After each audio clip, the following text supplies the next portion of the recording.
سب سے پاک جوڑا نبیوں کے بعد علی و فاطمہ۔ ہمارے نبی گھر میں آئے بیٹی کے تو اب تھوڑا غمگین بیٹھے، آپ نے کہا کیا ہوا؟ کہا میرا اور علی کا جھگڑا ہو گیا۔ کہا علی کدھر ہے؟ کہیں باہر نکل گئے۔ تو آپ نے خود علی کی تلاش میں نکل پڑے، یہ نہیں کہا میں بیٹی کا باپ ہوں، میں کیسے جاؤں داماد کے پاس؟ آپ خود چل پڑے تلاش کرنے۔ دیکھا تو حضرت علی مسجد میں لیٹے ہوئے تھے، تو چادر اتر کرتا ذرا اوپر چڑھ گیا تھا تو کمر پر مٹی کے لگی ہوئی تھی، تو آپ آ کر بیٹھ گئے اور یوں اٹھائے، قم یا ابا تراب، بڑے پیار سے کہا ابو تراب اٹھو۔ ابو تراب کا مطلب تھا مجھے پتہ چل چکا ہے تمہارا دونوں کا جھگڑا، لیکن تو مجھے ویسا ہی پیارا ہے جیسے پہلے پیارا تھا، یہ پیغام ہے ابو تراب۔ اب لائے گھر آئے اور یوں لیٹ گئے زمین پر ایسے لیٹ، ادھر حضرت علی کو لٹایا، ادھر حضرت فاطمہ کو لٹایا، حضرت علی کا ہاتھ پکڑا اور یہاں رکھا، یہاں حضرت فاطمہ کا ہاتھ پکڑا اور یہاں رکھا، ٹھیک ہو دیکھ رہے ہو؟ پھر اپنا ہاتھ فاطمہ کے ہاتھ پر رکھا، یہ علی کا ہاتھ پیٹ پر، یہ زہرا کا ہاتھ علی کے ہاتھ پر، اور یہ نبی کا ہاتھ بیٹی کے ہاتھ پر، ٹھیک ہو گیا؟ سمجھ میں آ گئی صورت؟ آپ نے کہا بولو دونوں ہماری صلح ہو گئی، دونوں بولو ہماری، نہیں پوچھا ہاں بھائی علی کیا مسئلہ ہے، ہاں بھائی فاطمہ کیا مسئلہ ہے، مسئلے پوچھنے والے ہو لڑائی پواتے آ جاندے، یاد رکھنا اگر صلح کرانی ہو مسئلے نا، ہاں بھائی کی گل ہے، تو دس بھائی کی گل ہے، تو دس بھائی کی گل ہے، تو دس بھائی کی گل ہے، وہ ڈھیر چوکھا جھگڑا پاتے آ جاندے، پہلے نالوں میں کم اگاں لگا جاندہ ہے۔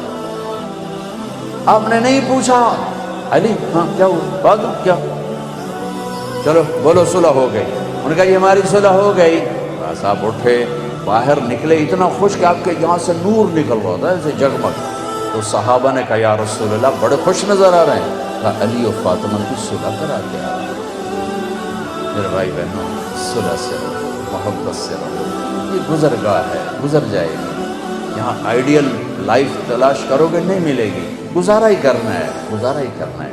ہاں اگر زندگی کو خوبصورت بنانا چاہتے ہو اپنے اخلاق اچھے کریں، ہم اپنے اخلاق اچھے کریں، زبان کا بول میٹھا کریں، صحیح سنو صحیح بولو، غلط نہ سنو غلط نہ بولو۔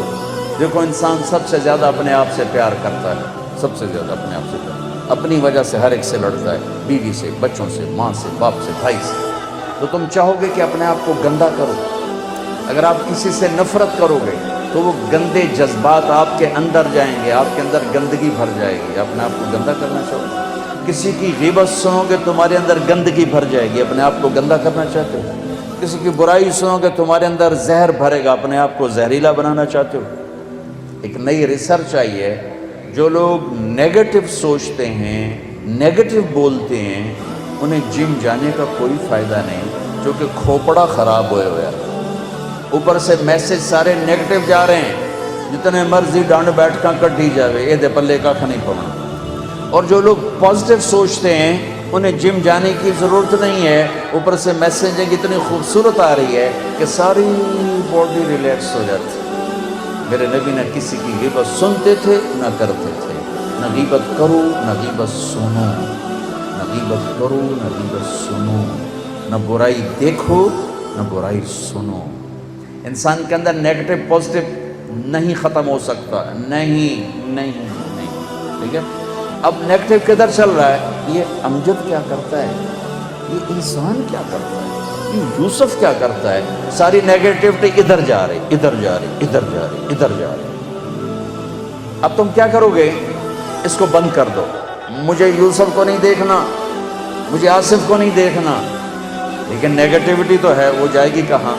اب تمہارے اوپر اللہ کا احسان ہوگا، پھر اللہ تمہیں اپنے نیگیٹو دکھانا شروع کر دے گا، تمہاری جو نیگیٹو طاقت ہے نا تو تمہارے اپنے عیب دیکھنا شروع کر دے گی۔ جب تم اپنے عیب دیکھو گے تو پھر تمہیں اپنے آپ کو بنانے کا فکر پیدا ہو جائے گا، فکر پیدا ہو جائے گا، فکر پیدا ہو جائے گا، اور تمہیں اپنے عیب نظر آ جانا اللہ کی بہت بڑی بلیسنگ، بہت بڑا انعام ہوگا۔ ورنہ لوگ غفلت کی موت مر جاتے ہیں اپنے آپ کو اچھا سمجھتے سمجھتے اور اوروں کو برا سمجھتے سمجھتے۔ میرے نبی نے فرمایا کسی کے برا ہونے کے لیے اتنا ہی کافی ہے کہ دوسرے کو حقیر سمجھے۔ تو اس کا مفہوم مخالف کیا ہے کہ کسی کے اچھا ہونے کے لیے اتنا ہی کافی ہے کہ دوسرے کو اچھا سمجھے۔ وہ ہے نا ہمارے اقبال کا شاعر، اپنے من میں ڈوب کر پا جا سراغ زندگی۔ اپنے من میں ڈوبنے کا طریقہ بتا رہا ہوں، اوروں کے عیب دیکھنا چھوڑ دو، اوروں کے عیب سننے چھوڑ دو، یہ اخبار پڑھنے چھوڑ دو، یہ ٹاک شو سننے چھوڑ دو، یہ نرا زہر ہے۔ ٹاک شو سن کے لگے گا کل پاکستان تے قیامت آمنا جائے، ایسے بے وقوف بیٹھے ہوتے ہیں۔ یہ سب پیسے کا چکر ہوتا ہے، اپنی ریٹنگ بڑھانے کے چکر میں یہ میڈیا پتہ نہیں کیا ظلم و ستم کھا رہا ہے۔ اگر آپ اپنے من میں ڈوبنا چاہتے ہو، طریقہ بتا رہا ہوں، اپنے من میں ڈوب کر پا جا سراغ زندگی، ہے نا، تو اگر میرا نہیں نہ منتا نہ من اپنا تو بن۔ اپنے من میں ڈوبنے کا راستہ آنکھیں بند کر لو، کس سے؟ اوروں کے عیب دیکھنے سے، اوروں کی کمیاں دیکھنے سے۔ تو پھر کیا ہوگا؟ اپنا من سامنے آنا شروع ہو جائے گا۔ کان بند کر لو، میں نے نہیں کسی کی برائی سننی، تو آپ کو اپنی برائیاں سنائی دینے لگ جائیں گی۔ میں نے نہیں کسی کی برائی کرنی، تو آپ کے سامنے اپنی برائیاں آنا شروع ہو جائیں گی۔ چونکہ نیگیٹو طاقت بند نہیں ہو سکتی، وہ چلے گی، لیکن پھر چلے گی کہاں؟ آپ کے لیے چلے گی، آپ کے عیب دکھائے گی، آپ کی برائی دکھائے گی، آپ کی کمی دکھائے گی۔ آپ کو فکر پیدا ہو جائے گا کہ میں اسے کیسے ٹھیک کروں، تو آپ کی پازیٹیو طاقت پر خرچ ہونا شروع ہو جائے گی کہ میں نے اپنے آپ کو کیسے بنانا ہے۔ اگر آپ نے آنکھیں ادھر ہی فوکس رکھی تو اپنے آپ کو کبھی یاد نہ کر سکو گے، اپنے من میں کبھی ڈوب نہ سکو گے، ہمیشہ اوروں کے عیب دیکھتے دیکھتے مر جاؤ گے، اوروں کی پگڑیاں اچھالتے اچھالتے مر جاؤ گے، اور اللہ کی بارگاہ میں ذلت کے ساتھ اٹھنا پڑے گا۔